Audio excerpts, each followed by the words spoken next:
Welcome to the Recovery Bible, Demolishing the Old Ways. Read Numbers 33, 51 to 53, 55.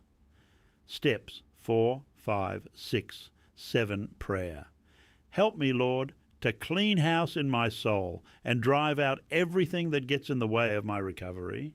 God tells Moses that the current inhabitants of the Promised Land must be driven out, because if they were allowed to remain, their false gods and pagan practices would cause trouble for the Israelites.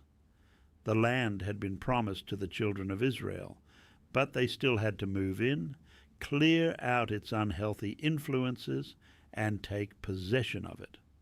In recovery, whatever we allow to remain from our addictions will end up drawing us back into the old ways. Everything must be dealt with. Every root must have the axe laid to it. Destructive friendships, tempting substances, and old haunts need to be eradicated.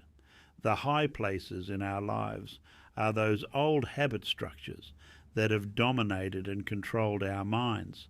They've stood unchallenged for so long that we may not even notice their presence, but they need to come down.